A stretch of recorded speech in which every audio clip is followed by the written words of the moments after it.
ஒரு இடத்துல டென்ட் அடிக்கிறார். டென்ட் அடிச்சா அந்த இடத்துல ஏற்கனவே கபர் இருந்திருக்குது. கபர் இருக்கிறது தெரியாம அங்கிட்ட ஒரு கூடாரத்தை அமைச்சிருக்காரு. கூடாரத்துக்குள்ள உட்கார்ந்து இருக்கும் போதுதான் தெரியுது அங்க கபர் இருந்த செய்தி. எப்படி தெரியுது அப்படின்னா, உள்ளுக்குள்ள கபருக்குள்ள உட்கார்ந்து இருக்கிற ஆளு உள்ள உட்கார்ந்து சூரத்துல் முல்க ஓதிக்கிட்டு இருக்கிறார். தபாரக் அல்லதி பியதில் முல்க். அவர் ஓதிக்கிட்டு இருக்க கேட்ட உடனே இவர் என்னடா இது கபர் இருக்கு போல இருக்கு, விவரம் தெரியாம வந்துட்டோமேன்ட்டு நேரா ரசூலுல்லாஹ் போய் சொன்னாராம். இது மாதிரி நான் தெரியாம விவரம் தெரியாம டென்ட் அடிச்சுட்டேன். உள்ள பார்த்தா கபருக்குள்ள அவரு தபாரக் அல்லதி ஓதிக்கிட்டு இருக்கிறாரு, என்ன செய்தி என்ன அப்படின்னு. உடனே ரசூல் ஸல்லல்லாஹு அலைஹி வஸல்லம் சொன்னாங்க, அது தபாரக் அல்லதி சூரா எதுக்கு தெரியுமா ஓதுறாரு, அது கபருடைய வேதனையை குறைக்க, அதுக்கு தான் ஓதுறாரு. கபர்ல வேதனை, உண்மையில வேதனை, நமக்கு வேதனை இருக்கிறவங்க அந்த வேதனையில இருந்து தப்பிக்கணும்னா உலகத்துல வாழும் போதே தப்பிக்கிற வேலையை செஞ்சுட்டு போனாலும் தப்பிக்க முடியும். அங்க போய் உட்கார்ந்துக்கிட்டு தப்பிக்கிறதுக்கு என்ன இருக்குது, அல்ல தப்பிக்க விடுவானா? மரணிக்கிற நேரத்துல ஒருத்தன் தப்பிக்கலாம் நினைச்சா கூட அல்ல தப்பிக்க விட மாட்டாங்க. ஃபிரௌன் என்ன பண்ணா, லாஸ்ட் செகண்ட் ஆமன்து பி ரப்பி மூஸா வ ஹாரூன், மூசாவுடைய ஹாரூனுடைய இறைவனை நான் நம்பிக்கை கொள்கிறேன் அப்படின்னா என்ன நடந்துச்சு? அல்லாஹ் என்ன சொன்னா, ஆல் ஆன பக்கத அசைத்த கபுலு குந்த மினல் முஃப்ஸிரீன். என்ன இப்பதான் புத்தி வந்துச்சா உனக்கு? அல்லாஹ் கேக்குறான். ஆள் ஆன இவ்வளவு நாள் இருந்த கொடுத்தன டைம், இவ்வளவு நாள் யோசிச்சியா, இவ்வளவு நாள் சிந்திச்சியா, சாக போற கடைசி நேரத்துல உனக்கு புத்தி வந்துச்சா? இதுவரைக்கும் மக்கள் அசைத்த கபுல், இதுவரைக்கும் எனக்கு மாறு செஞ்சுக்கிட்டு இருந்தாய். குந்த மினல் முஃப்ஸிரீன், குழப்பம் செய்வோரில் மூழ்கி கிடந்தாய். இன்னைக்கு வந்து எனக்கு சாகர நேரத்தில் நினைச்சா கூட முடியாது. அந்நாள இருக்கிறா அல்லாஹ் கேட்பான். அந்நாள் அவர்களுக்கு அந்த நாளில் அறிவு வரும்.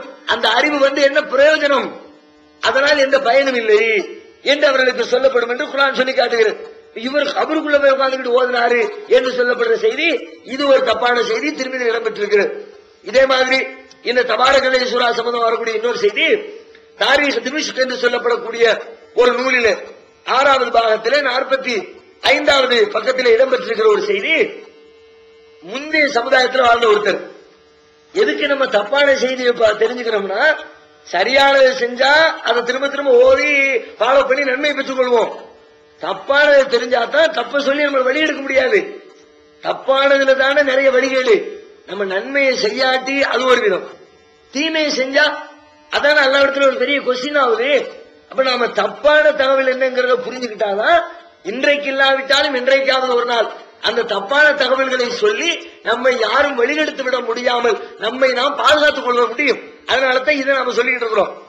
முன்னாடி வாழ்ந்த சமுதாயத்தில் ஒருத்தர், அவர் வந்து தபாரக் அல்லதி சூரா மனப்பாடம் பண்ணியிருந்தார். அவர் ஒரு நாள் இறந்துட்டார். இறந்து அடக்கம் பண்ணி கபர்ல வச்சாச்சு. மலக்கு கேள்வி கேட்க வருவார்ல, கேள்வி கேட்க மலக்கு வந்திருக்கிறார். வந்த உடனே அவர் முகத்துல இருந்து அந்த சூரா எந்திரிச்சு வெளியே வந்துச்சான்.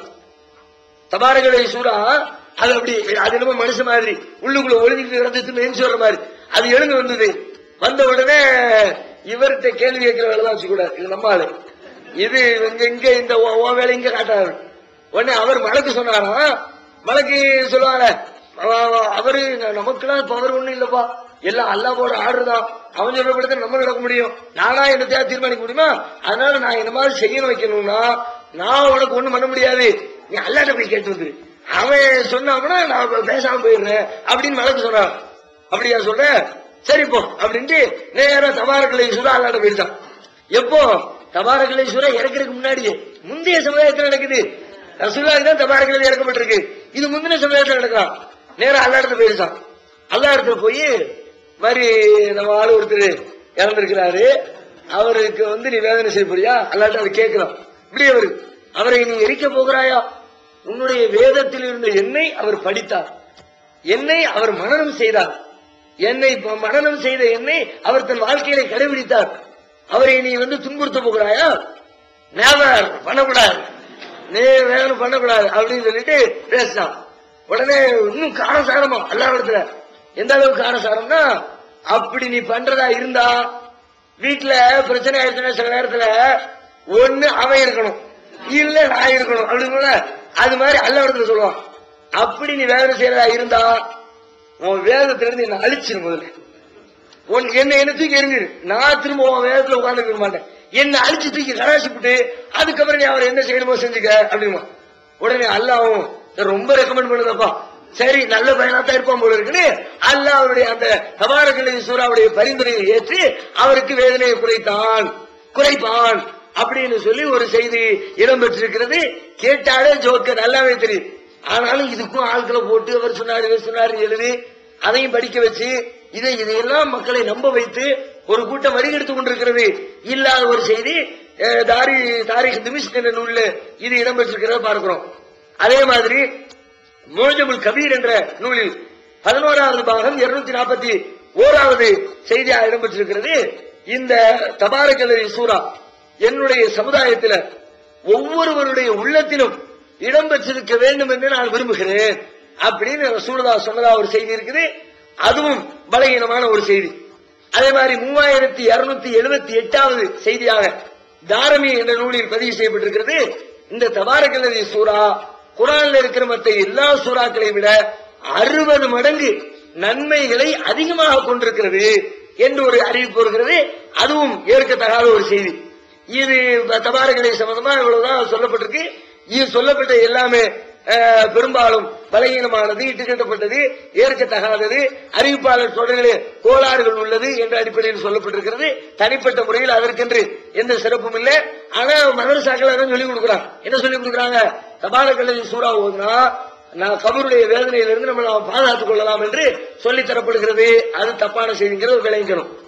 அடுத்த ஒரு பிரபலமான சூரா எடுக்கிறதா இருந்தா சூரத்துல் வாக்கியா சூரா ரொம்ப ஃபேமஸான சூரா. மதரசாக்கள் மாணவர்கள் மத்தியில, ஆளுங்கள் மத்தியில வாக்கியா சூரா அளவுக்கு ஒரு முக்கியத்துவம் கொடுக்கிற ஒரு சூரா வேற ஒண்ணு இருக்க.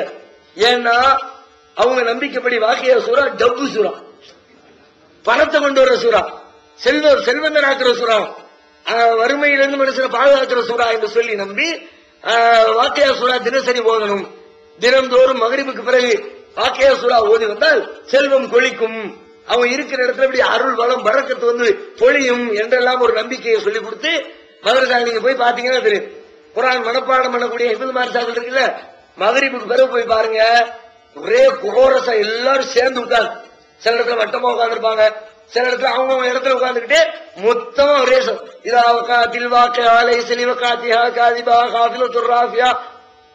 அப்படியே சத்தமா அப்படி ஊரு கடைசி வரைக்கும் கேட்கும். அது மாதிரி சத்தம் போட்டு ஓதுவாங்க. மாணவர்களுக்கு ஓதி கொடுக்கிறாங்க, ஓத வைக்கிறாங்க. காரணம் என்னன்னா செல்வம் வரும் என்று சில அறிவிப்புகள் வருகிறது. அவைகளும் பலகீனமான அறிவிப்பு. அந்த அறிவிப்பை மையமா வச்சுதான் அப்படி செஞ்சுக்கிட்டு இருக்கிறாங்க. உதாரணமா சொல்றதா வாக்கியா சூரா சம்பந்தமா வரக்கூடிய ஒரு செய்தி திருமதியில 3219வது ஒரு செய்தியாக இடம்பெற்றிருக்கிறது. ஒரு நாள் அபூபக்கர் அவங்க ரசூலுல்லாஹ் இடத்துல கேட்டாங்களா, அல்லாஹ்வுடைய தூதரே என்ன முடியெல்லாம் நரைச்சு போச்சு என்ன அப்படின்னா, உடனே ரசூலுல்லாஹ் பதில் சொன்னாங்கன்னா, வேற ஒண்ணும் இல்லப்பா, அந்த சில சூறாக்கள் தான் என்ன நரைக்க வச்சுட்டு, சூறாக்கள் உள்ள கருத்து என்ன முடிய நரைக்க வச்சிருச்சுன்னு ரசூலுல்லாஹ் சொன்னாங்க. என்ன சூறாலாம் அப்படின்னா சூரத்து ஹூது, சூரத்துல் வாக்கியா, சூரத்துல் நபா அம்மையத்தசாலூன், சூரத்துல் குவ்விரத்து இதை ஷம்ஸ் குவ்விரத்து, இன்னும் 4 சூறாவும். அதுல எல்லாம் பெரும்பாலும் கியாமத் நாளை பத்தி வர்ணனைகள் வரும். அதை படிச்சதுல என் முடியெல்லாம் நரைச்சு போச்சுன்னு ரசூலுல்லாஹ் சொன்னாங்க என்ற ஒரு செய்தி திருமதியில 3219வது செய்தியாக பதிவு செய்யப்பட்டிருக்கிறது. ஆதாரப்பூர்வம் இல்லாத செய்தி, பலகீனமான ஒரு செய்தி, இது ஏற்கத்தக்க ஒரு செய்தி இல்லை. அதே மாதிரி ரசூலுல்லாஹ் அதிலே வருது